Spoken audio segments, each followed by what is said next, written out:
어떤 사람이 하나님 앞에 나아가 간절히 기도하자 하나님께서 응답하셨습니다. 내 소원이 무엇이냐?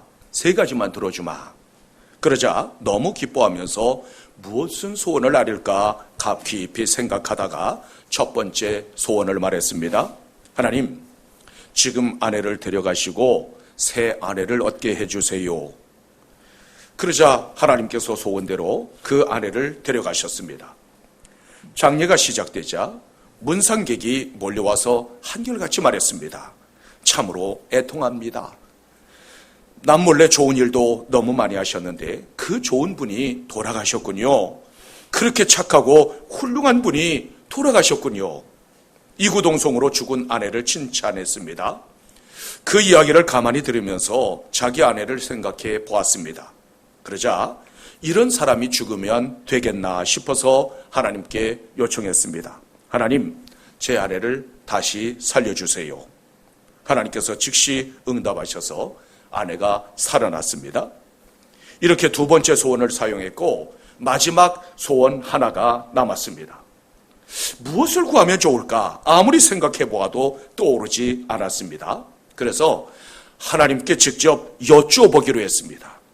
하나님, 저에게 가장 무엇이 소중한지를 좀 가르쳐 주세요. 그러자 하나님께서 즉각 말씀하셨습니다. 지금까지 받은 은혜에 감사하는 마음을 달라고 기도하거라.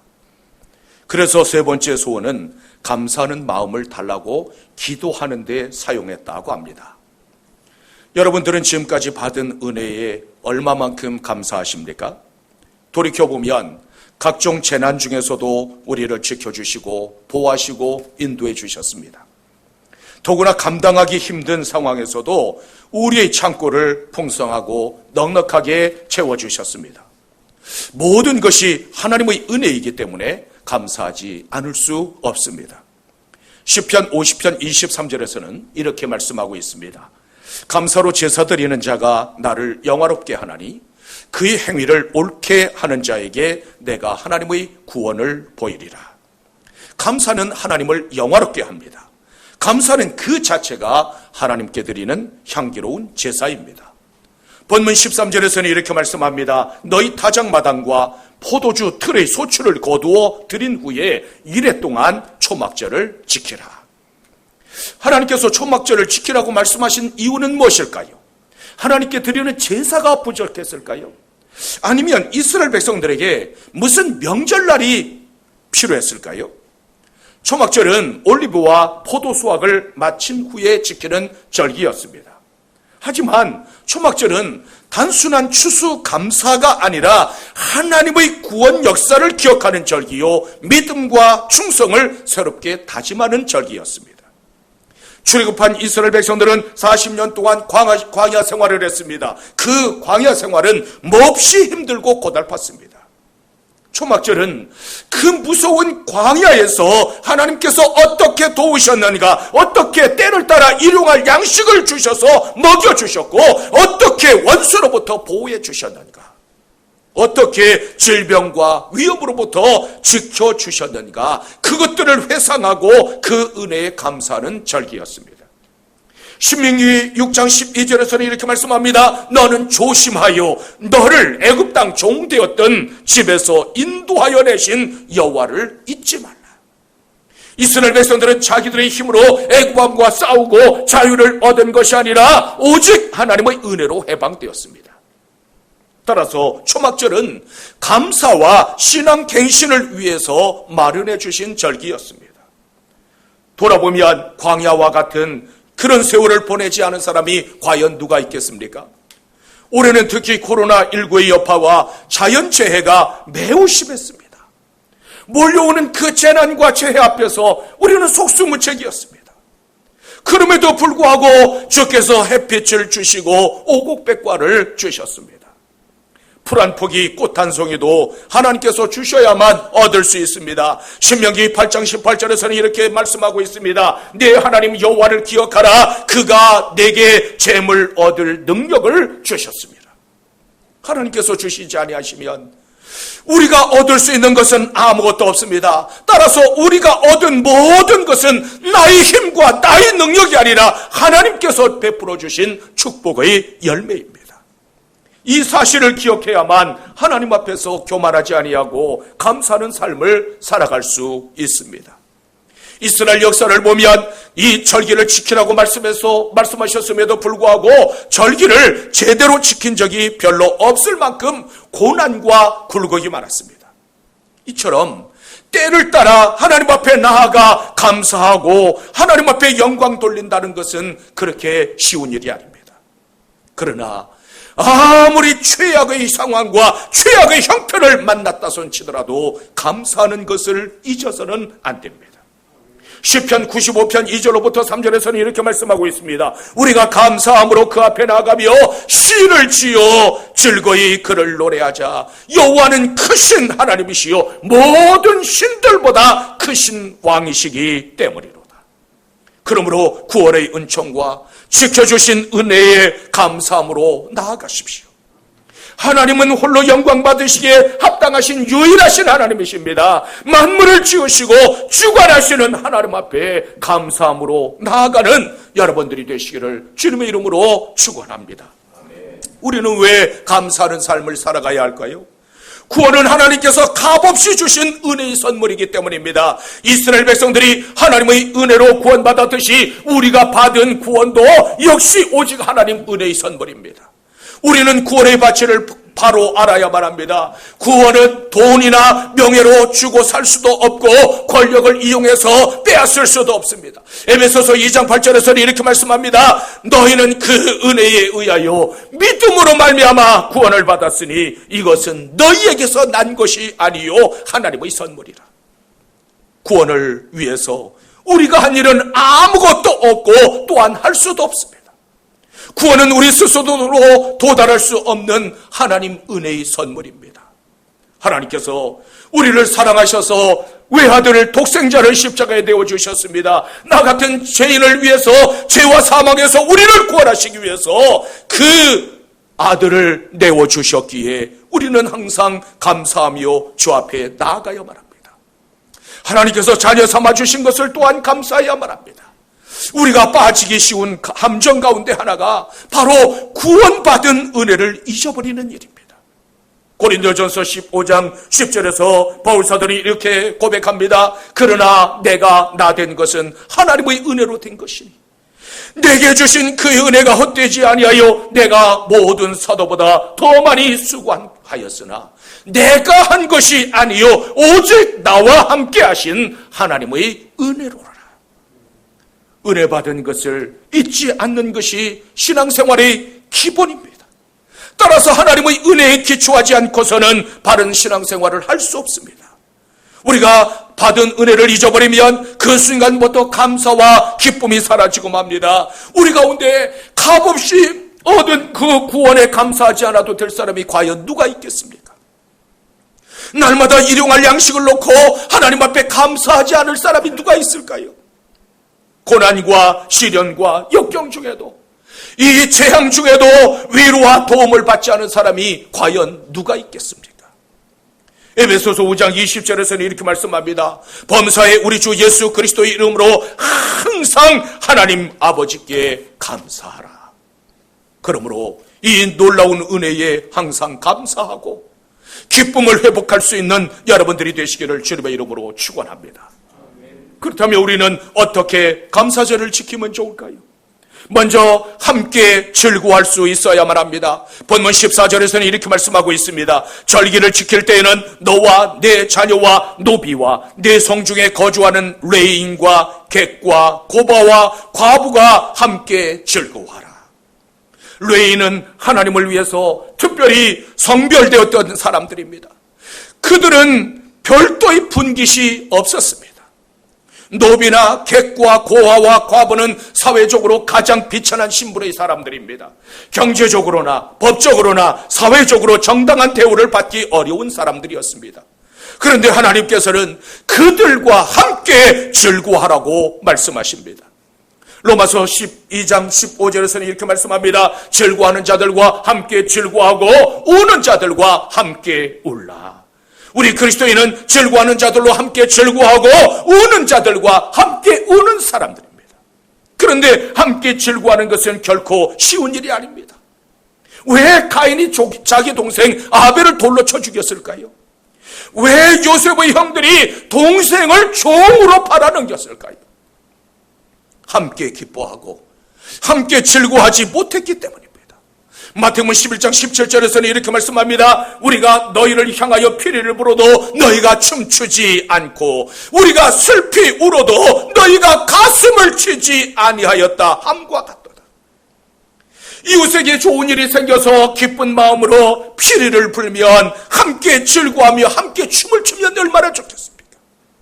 이웃에게 슬픈 일이 생겨서 함께 울며 통곡할 때 그때 함께 울어주면 얼마나 아름답습니까? 그런데 그렇게 하지 못한다고 말씀합니다. 어쩌면 우리가 사는 이 세대가 이웃의 고통과 아픔을 보면서도 눈물이 메말라버린 그런 세대가 아닐까요? 이웃과 함께 기뻐할 줄 모르고 즐거워할 줄 모르는 무감각한 세대가 아닐까요? 하나님께서는 가난한 자와 소외된 자와 법적 권리가 없는 자들을 외면하지 않으셨습니다. 오히려 가난한 자의 하나님, 소외된 자의 하나님이셨습니다. 이 추수의 즐거움은 가진 자의 전유물이 아닙니다. 하나님께서는 이들과 함께 즐거워하기를 원하셨습니다. 1620년 11월 20일 102명의 청교도들이 프리머스 항에 도착했습니다. 그해 겨울에 많은 사람이 죽었지만 인디언들의 도움을 받아 살아남은 사람들이 이듬해 봄에 씨앗을 뿌렸습니다. 가을에 추수한 후에 자신들을 도와준 인디언들을 초청해서 수확한 곡식과 채소와 과일 등을 넣고 하나님 앞에 감사드린 후에 음식을 나누어 먹었습니다. 이것이 바로 추수감사절의 유래요 미국의 소중한 가치가 되었습니다. 하나님께서는 이웃을 돌아보고 아껴주고 사랑하기를 원하셨습니다. 약속의 땅 가나안을 앞에 두고 요단강이 가로막혀 머뭇거리던 백성들을 향한 하나님의 음성이 무엇이었습니까? 너희는 더불어 건너가라. 하나님께서는 혼자 가리라 함께 가라고 말씀하셨습니다. 홍해 앞에서 절망하는 백성들을 향해 들려진 하나님의 음성은 무엇이었습니까? 너희는 두려워하지 말고 가만히 서서 여호와께서 너희를 위하여 오늘날 행하시는 구원을 보라고 말씀하셨습니다. 주님께서는 우리가 함께 즐거워하고 우리가 함께 승리하기를 원하십니다. 요즘은 더불어 즐거워하는 가치와 또 사람에 대한 감사를 잃어버리고 살아갑니다. 사람의 은혜를 모르는데 어떻게 보이지 않는 하나님의 은혜에 감사할 수 있겠습니까? 우리가 누군가와 함께 즐거워하려면 내가 먼저 낮아지고 내가 먼저 손해볼 수 있어야만 합니다. 내가 먼저 손을 내밀 수 있어야만 합니다. 이것이 함께 즐거워하고 기뻐할 수 있는 아름다운 삶의 비밀입니다. 그러므로 이 비밀을 소유하고 나아갈 수 있는 여러분들이 되시기를 주님의 이름으로 축원합니다. 또한 우리는 성전을 중심으로 살아갈 수 있어야만 합니다. 본문 15절에서는 이렇게 말씀합니다. 내 하나님 여호와께서 택하신 곳에서 너는 이래 동안 내 하나님 여호와 앞에 절기를 지키라. 여호와께서 택하신 곳은 중앙성전을 의미하고 절기는 하나님께 드리는 예배입니다. 하나님의 백성이 존재하는 이유가 무엇일까요? 출애굽기 5장 3절에서는 이렇게 말씀합니다. 우리가 광야로 사올 길을 가서 우리 하나님 여호와께 제사를 드리려 하오니 가도록 허락하소서. 이스라엘 백성들이 하나님 앞에 드린 그 희생 제사는 우리가 오늘날 하나님 앞에 드리는 예배입니다. 하나님의 백성은 예배를 위해서 존재합니다. 따라서 성도는 예배 드리는 일에 소홀함이 없어야만 합니다. 그런데 그렇다면 성전은 우리에게 어떤 의미가 있을까요? 성전은 하나님 앞에 예배드리는 곳입니다. 그런데 그 예배는 반드시 제물이 있어야만 합니다. 하나님께서는 그 예물을 친히 준비하셨습니다. 그 제물은 바로 십자가 제단에서 죽으신 하나님의 어린 양 예수 그리스도이십니다. 마태복음 16장 17절로부터 18절에서는 이렇게 말씀하고 있습니다. 또 내가 네게 이르노니 너는 베드로라. 내가 이 반석 위에 내 교회를 세우리니 음부의 권세가 이기지 못하리라. 교회는 예수 그리스도가 하나님의 아들이시요 예수 그리스도가 오직 유일하신 구세주이심을 믿고 고백하는 신앙 고백 위에 세워졌습니다. 예수님께서 십자가에 달리사 찢기시고 채찍에 맞으시고 피 흘리심으로 주님의 몸된 교회를 차려 세우셨습니다. 내가 채찍에 맞아야 하는데 우리 주님께서 대신 채찍에 맞으셨습니다. 내가 피 흘리고 내가 죽어야 하는데 예수님께서 대신 죽으셨습니다. 그러므로 죄사함 받는 감격이 없는 예배는 아무런 소용이 없습니다. 자기의 죄를 깨닫는 회개와 감사가 없다면 소용없습니다. 우리가 성전 중심의 삶을 살아야 하는 결정적인 이유는 어디에 있을까요? 예수님보다 더 귀한 것은 없기 때문입니다. 감사절은 예수님보다 귀한 것은 없다는 신앙 고백 위에 반드시 세워져야만 합니다. 요한복음 4장 24절에서는 이렇게 말씀합니다. 하나님은 영이시니 예배하는 자가 영과 진리로 예배할지니라. 우리는 하나님 앞에 나올 때마다 내 중심을 하나님 앞에 바로 내어놓아야만 합니다. 예배를 통하여 하나님 앞에 나아가 내 죄를 발견할 수 있어야만 합니다. 예수 그리스도를 잃어버리면 구원의 길만 잃어버리는 것이 아니라 은총과 축복의 문이 모두 닫히게 됩니다. 예수를 잃어버리면 인생의 무거운 짐을 내려놓을 것이 없어집니다. 우리 그리스도인은 성전에서 멀어지면 예수님을 잃어버리게 됩니다. 우리 예수님의 부모님이었던 요셉과 마리아도 예수님을 잃어버렸습니다. 성전은 하나님께서 임재하시는 곳이요 성령님께서 역사하시는 곳입니다. 이스라엘 백성들은 삶의 중심에 언제나 성전을 두고 살았습니다. 우리의 삶의 중심에도 언제나 성전이 있어야만 합니다. 성전은 잃어버린 예수를 다시 찾는 곳입니다. 이 시간 이 예배와 성만찬을 통해서 하나님께서 주시는 그 놀라운 은혜를 말미암아 우리의 눈을 뜨고 우리의 귀를 열어서 주님을 바라보고 주님의 음성을 듣고 하나님을 만나고 나가는 여러분들이 되십시오. 영과 진리로 예배드리며 예수 그리스도를 만나고 감사함으로 나갈 수 있는 여러분들이 되시기를 주님의 이름으로 축원합니다. 또한 우리는 힘대로 예물을 드려야만 합니다. 본문 16절로부터 17절에서는 이렇게 말씀합니다. 내 하나님 여호와께서 택하신 곳에서 여호와를 배웁되 빈손으로 배웁지 말고 각 사람이 내 하나님 여호와께서 주신 복을 따라 그 힘대로 드릴지니라. 이스라엘 백성들이 하나님 앞에 나아갈 때는 반드시 감사의 예물을 손에 들고 나아가야만 했습니다. 물론 예물을 드려야 하나님 앞에 감사드릴 수 있는 것은 아닙니다. 입술로 드리는 감사도 매우 중요합니다. 다만 하나님께서는 입술로의 감사와 동시에 마음으로 드리는 감사를 원하십니다. 그러므로 빈손 들고 나오지 말라고 말씀하십니다. 하나님께서 주신 축복으로 자기 곳간만 채우지 말고 하나님 앞에 감사드리라는 말씀입니다. 한 해 동안 어떤 은혜와 어떤 축복을 받으셨습니까? 그 복을 받고 하나님 앞에 어떻게 감사드렸습니까? 이번 추수감사절에는 받은 복을 따라 힘대로 드리십시오. 주님께서는 내 보물이 있는 곳에 내 마음도 있다고 말씀하셨습니다. 예물을 준비하면서 조용히 묵상해 보셨으면 합니다. 지금까지 받은 구원의 은혜에 감사하는 마음을 이 예물에 담았는가? 날마다 일용할 양식을 나에게 허락하신 하나님의 은혜에 감사하는 마음을 정녕 담았는가? 천가지 만가지 내게 베풀어 주신 그 크신 은혜와 사랑에 감사하는 마음을 담았는가? 사랑하는 성도 여러분, 천지 만물이 다 하나님의 소유입니다. 예물이라고 하는 것은 하나님의 부족함을 채워드리는 행위가 아니라 믿음의 표현입니다. 예물은 내 삶의 주인이신 하나님 앞에 감사의 응답으로 나아가는 길입니다. 잠언 3장 9절로부터 10절에서는 이렇게 말씀합니다. 내 재물과 내 소산물이 처음 익은 열매로 여호와를 공경하라. 그리하면 내 창고가 가득히 차고 내 포도주 즙 틀에 새 포도즙이 넘치리라. 예물은 하나님을 공경하는 표현입니다. 우리가 하나님을 사랑하면 하나님도 우리를 사랑하십니다.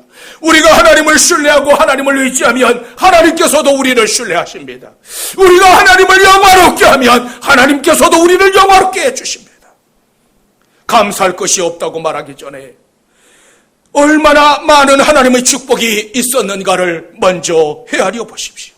감사로 제사드림으로 하나님을 영화롭게 할 수 있는 여러분들이 되시기를 주님의 이름으로 축원합니다. 헨리 포르스트 선교사는 중국에서 오랫동안 선교 사역을 감당했습니다. 그는 선교 사역을 하다가 고통스러웠던 때를 이렇게 고백했습니다. 중국에서 열심히 선교 사역을 하고 있는데 갑자기 고향에서 슬픈 소식이 날아왔습니다. 내 영혼은 금은 그림자가 드리워졌고 아무리 기도해도 그 흑암의 그림자는 거두어지지 않았습니다. 마음이 슬프고 좌절하고 우울하고 고통스러웠습니다. 그러던 어느 날 선교 본부에 갔다가 벽에 쓰여있는 글을 보게 되었습니다. 거기에는 Try Thanksgiving, 감사를 시도해보라고 적혀 있었습니다. 갑자기 마음이 뜨거워졌습니다. 그 시각부터 하나님 앞에 감사드리기 시작했습니다. 그러자 흑암은 물러가고 내 영혼의 빛이 비치기 시작했습니다. 이것이 헨리 포르스트 선교사의 고백입니다. 기쁜 날이나 창고에 곡식이 넘칠 때는 누구나 다 감사할 수 있습니다. 장미꽃을 들었을 때는 누구나 다 감사할 수 있습니다. 그러나 이제는 가시를 들고서도 감사할 수 있는 여러분들이 되십시오. 한 해 동안 여러분들을 괴롭혔던 흑암의 그림자는 무엇입니까? 그것이 무엇이든지 감사하기를 시도하십시오. 언제 어떤 형편이나 어떤 상황에서든지 함께 즐거워하며 함께 감사할 수 있는 여러분들이 되시기를 주님의 이름으로 축원합니다.